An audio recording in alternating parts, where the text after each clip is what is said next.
후TV 구독자 여러분 안녕하세요. 부동산 알리사 윤지혜 수석연구원입니다. 금주 주간 한 이슈로는 최근에 강남도 아닌 곳에서 54년 정도 된 구축 아파트가 평당 1억을 찍었습니다.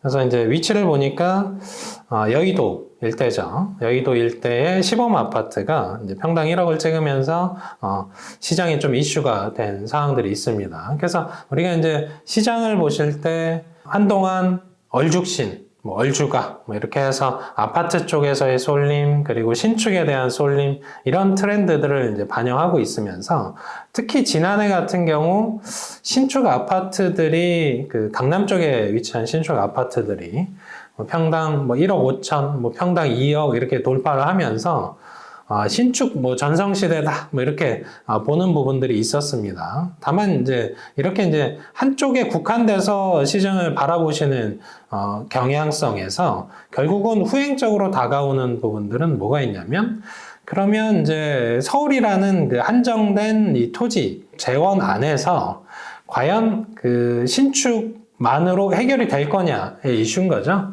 결과적으로 해결이 안 되다 보니까 2024년을 돌아보시면 강남에서 시작된 이 상승세가 이 동작구까지, 혹은 강동구까지, 혹은 한강벨트, 마용성을 포함한 한강벨트까지 이렇게 퍼지는 것들을 우리가 확인을 했습니다. 그래서 최근 들어서 그러면 오래된 구축 아파트는 왜 오를까요? 이런 질문들을 많이 주세요. 그 부분들을 한번 따져보면 사실상 연결돼 있다라는 게 결론입니다. 무슨 얘기냐면 재건축을 해서 그 수익성을 내는 방식이 그 조합원들의 이 공사비 이슈와 연결돼 있는 부분들이 뭐냐면, 조합원들의 수익성은 누가 결정하냐면 일반 분양의 분양가가 결정을 합니다.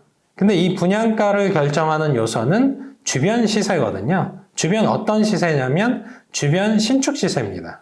무슨 얘기냐면 신축이 선호도가 높아져서 신축이 몸값이 계속 높아지면 구축이면서 신축이 될 곳들의 몸값도 저절로 높아집니다. 왜냐하면 수익성이 개선이 되거든요. 그런 관점에서 보시면 지금 이제 강남 쪽에서 그 신축 중심으로 평당 1억, 2억 이렇게 찍어가는 과정들을 거치면서 결과적으로 한강벨트 쪽으로 퍼지면서 누가 더 희소성이 강하냐 이슈로 가게 되거든요. 결과적으로 작년 1, 2월에 이제 분양을 했던 광진구 쪽에 이제 포제스 한강이 평당 1억 한 3천 정도 했음에도 불구하고 순인에 마감을 하죠. 그리고 현재는 남아있는 물건이 없습니다. 근데 역대 최고 분양가였거든요. 무슨 얘기를 하는 거냐? 지금 우리가 민간 택지 쪽에서 분양가 상한제 규제를 받는 지역들이 강남 3구와 용산구밖에 없습니다. 그럼 예를 들어서 여의도 같은 곳, 혹은 목동 같은 곳, 이제 재건축을 앞두고 있는 곳들 중심으로는 앞으로 분양가를 높게 책정해도 팔릴 여지가 있다는 거죠. 물론 거기서 한강뷰가 되냐, 조망권이 있냐 없냐에 따른 희소성은 또 별개로 하더라도 그렇습니다. 그러다 보니까 지금 그 시장에서는 토지거래 허가구역이 해제된 곳들 중심으로 가격이 뛰는 것처럼 보고 계신데, 실제로는 토지거래 허가구역이 지정된 이슈에 해당되는 곳들은 전부 다 재건축 혹은 재개발 정비사업 이슈가 있는 지역들입니다. 그래서 예를 들어 설명드리면 지금 규제 지역으로 남아있는 곳들은 여의도, 앞서 설명드린 평당 1억 찍은 지역, 그리고 목동, 그리고 압구정, 그리고 성동구의 성수동 일대, 그리고 용산 국제업무지구 주변 일대의 아파트들입니다. 거기에 최근에 토어제가 풀린 강남 일대가 있었던 거죠. 그래서 강남 일대가 풀리면서 가격이 오르고 있다, 이런 기대 심리들이 있긴 합니다만, 실제 압구정을 한번 돌아보시면 최근에 계속 신고가가 나옵니다. 근데 토어제 묶여 있죠?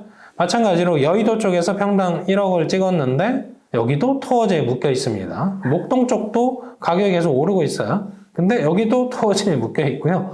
그리고 용산구 쪽도 가격이 계속 오릅니다. 근데 여기도 토어제에 묶여 있으면서 지난해 가장 핫한 지역이 어디였냐면 성동구에 위치한 성수 일대입니다. 이쪽 지역은 불황이 없었거든요. 사실은 이 지역은 상업지도 굉장히 몸값이 계속 높아지고 있으니까, 실제로는 그래서 여러분들이 지금 시장에서 보시는 그 토어제 풀린 거에 따른 그 기대 심리보다 시장에서는 이 재건축을 통해서 신축이 되는 곳들에는 자금 여력 있는 수요들이 굉장히 쏠리고 있다. 이런 평가들을 좀 내리시는 게 중요하고, 얼죽신 현상은 이 얼죽구 현상까지 같이 진화하고 있다라는 트렌드들을 같이 보셔야 재건축 쪽에서 희소성이 높은 자원들을 좀 선택하시는데 도움이 되시지 않을까라는 얘기들을 좀 설명을 드리고, 오늘 이슈는 이 정도 하고 마치도록 하겠습니다. 감사합니다.